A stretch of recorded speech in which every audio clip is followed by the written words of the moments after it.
Sanjeev and I have decided to up the stakes on our journey through the wars of Scottish independence. Like Robert the Bruce, we're fully committed to this war, only we want the truth, not some glorified version of it. Scottish tactics against the English have remained unchanged for as long as anyone can remember. Fight the English side to a standstill and proclaim a draw as a glorious victory. Let's face it, defence may have worked once or twice, but the truth is being defensive in war just doesn't cut it. When will they learn that you actually have to score a goal to win a match and that a 0-0 draw is not a glorious victory, especially if and when England make it through to that final? Yeah. Well, it seems the Scots did score a goal out on the battlefield in 1314 at Bannockburn. English knight Sir Henry Bowen spotted Robert the Bruce addressing his men whilst mounted on his steed. He charged him on horseback, only to feel the sharp end of Bruce's axe embedded in his skull as he split it in two. For solid proof this was even possible, Sanjeev and I shall recreate this barbarous attack. Walk towards my voice. Walk towards my... yeah, I sound like I'm trapped in a tin of beans. Over here. Right, the great story. Henry de Bowen, right? Yeah. So I thought we'd do that. Oh, OK. But with a bike? With a bike? Oh, it's a horse there, look. Oh, it's a horse. Yeah, it's a horse, right? All right. We got some melons on the top of these sticks. We've got to cycle up to these melons and then hit them with this axe, this tiny axe. You ride up and you wallop, and then, right, because Robert de Bruce goes, wasted a good axe. Well, waste of a good axe. Yeah. You got to do like a one-liner, like a Terminator style, I one-liner. I got you, OK. After hitting the melon. Now, of course, we've got a little tiny bite because Robert the Bruce actually, according to the accounts, was on a pony rather than a great big battle horse. OK. Which is why the melons are so high up, right? Because he's nobility, so he's on a... Yeah, exactly. Whereas he's a plucky Scotsman on his wee pony. His wee tiny pony. I'm on my tiny pony. You English bastard. Thing is, this story always sounds like, to me, a bit of a tall tale. So that's why we're trying out. We're seeing how possible this is. Got you. To insert ourselves into the historical moment. Good stuff. Now, do you want to go first or shall I go first? I'll give it a go. OK, brilliant. You can ride a bike, right? Yeah, I think so. You can whack someone around the head with an axe? Yeah. You're good to go.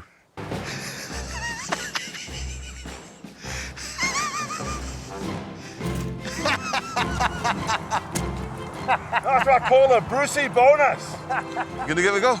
Yeah, I'd love a go, yeah. I'll bring me my steed, O loyal knight. Thank you, forsooth. Right, here goes. OK. Let's see. OK. All right. Freedom! Oh!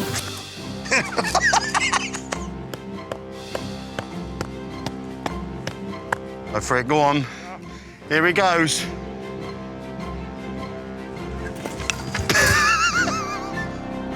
Did I get it? Well, it's not on the stick anymore.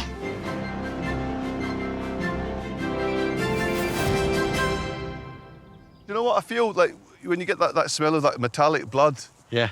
you feel like you've achieved something. I mean, I don't know. I don't think I got his head. No, you did. Look, it's all the way down the hill. Oh, well. So I didn't burst his head, but I decapitated him You fully. decapitated him fully. And I've got the badge of honour to prove it. Yeah. I think we've done enough scientifical history here. Yeah, I think it happened. Yeah, I think it definitely happened. I think your bloody nose is proof of that. And we certainly gave him a bloody nose, didn't we? Ah, yeah, that's it. That's what we're talking about. Yeah. So you need like a pithy one-liner now. Like go with it. Would you like me to divorce your head from your shoulders? God, brilliant. It's like Arnie's here, isn't it? That's very impressive.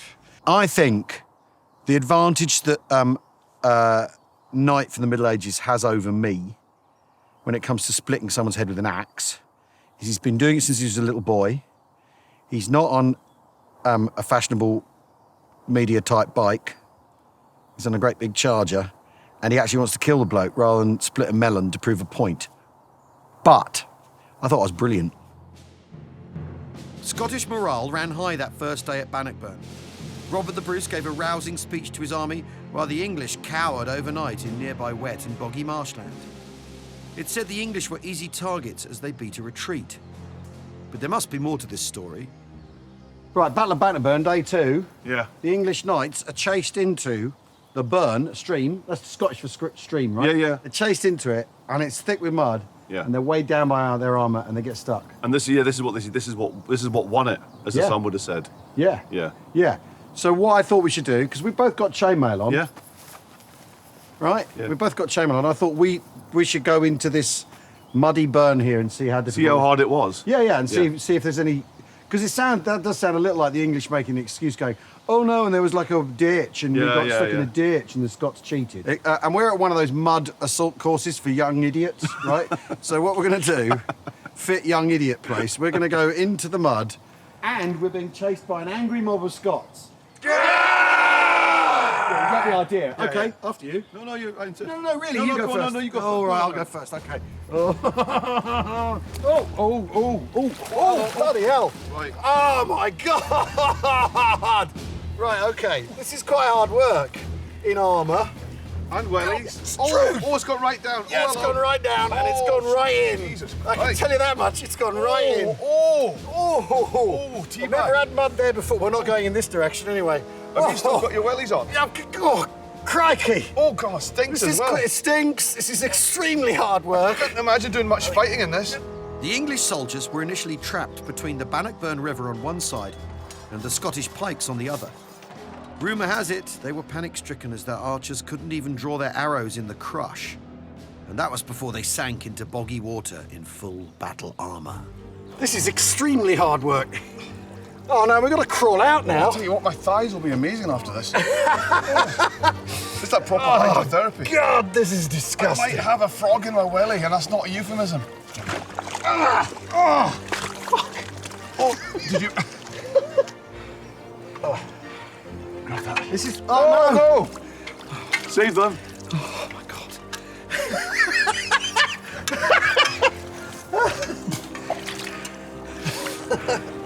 There you go, man. Yes! I think we're not bust that myth, we've confirmed it 100%. Like even if you'd survived the traversing it, I'm in no shape to fight. I can barely lift this arm. Yeah, it's exhausting, and that, I mean, they weren't actually chasing us. There weren't hundreds of us. Yeah. We'd have all drowned. Well done, Robert the Bruce. Well done, Edward. Right, I need to find my manager now. Just gonna make a couple of calls. It wasn't always wholesale slaughter in the territorial wars of the Scots versus the English. Turns out the Scottish had a penchant for panto outfits, and here's why. Fortresses like Stirling Castle were key. Whoever was in residence was in charge.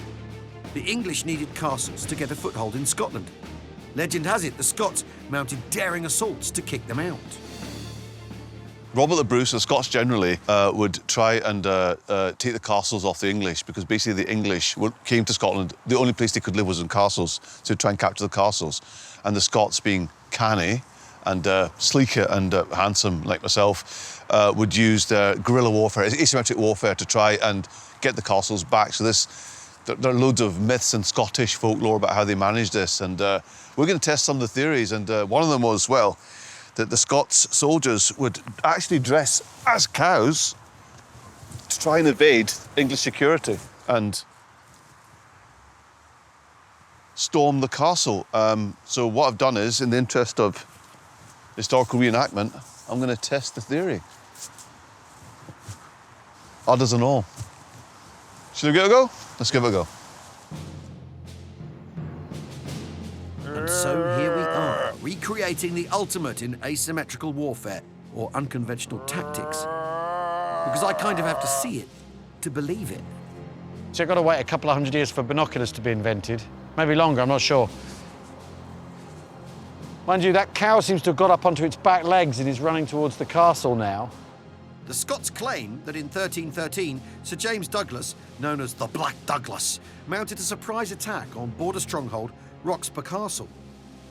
60 of his soldiers, dressed as cattle, snuck up on the fortress under the noses of the English before scaling the walls to victory. Al, how was that? Well, I thought you did a really excellent job of concealing yourself in the form of a, small cow, yeah. Would it have been plausible, do you think?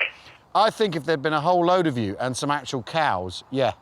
Well, look, I'm going to give it another go. I've got probably a more authentic cow outfit. Shall I give it a whack? Absolutely. I mean, it's not Christmas, but I love panto. Well, I'm playing both ends, my friend. Right, so that was cow Mark 1. Moving on to something a little bit more authentic. Cowhide.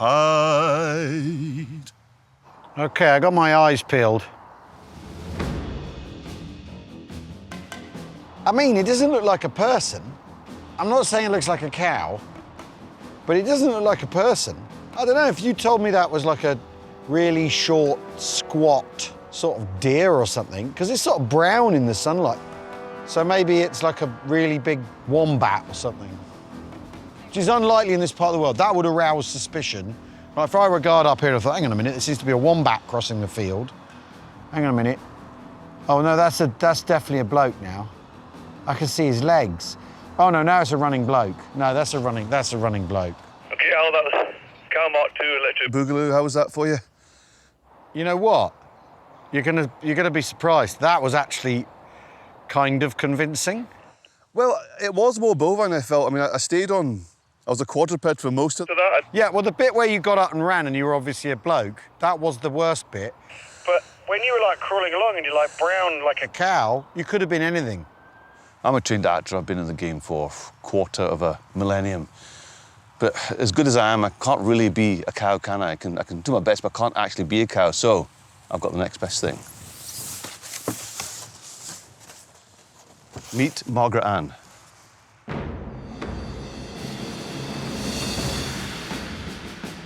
Like a cardboard cutout of a badger or something. That's strange, isn't it? It's weird. So I'd be straight upstairs, tell the captain, Captain, there's something weird down there. I'm not saying it's like Scottish invaders. I don't know if it's the least convincing, but it's the most confusing by a really long way. well, Al, that's as bovine as I You can get. How did that work? I couldn't work out what on earth it was. So actually less successful than one of the outfits. I would say that the cowhide has been the best by a long, long, long, long way, yeah. Yeah. Was that actually a cardboard cutout of a cow then? This is a proper, like, you know, like if a cow were to star in a movie, this would be in the cinema foyer. So, I mean, the cowhide was the most... It's authentic because they didn't have reprographics back then. So actually the cowhide, the most authentic one, seems to be the best one. Thing is, how did they actually capture the castle if what they were trying to do was approach it just as cows? That can't have worked. Are we saying then that the myth is busted? The myth right now is, you know, on detention. So, the jury's out on exactly how the Scots won the Battle of Roxburgh, but it played its part, along with Bannockburn, in ensuring Robert the Bruce remained in power despite waiting another 14 years to be recognised by the English as the rightful king of an independent Scotland. He died just 1 year later, as the Wars of Independence rumbled on. Thank you, we're done, Al. Wonderful, I'm off to the bar for some mead now. Some mead. I'm going to do some light wenching as well, if anyone... Okay.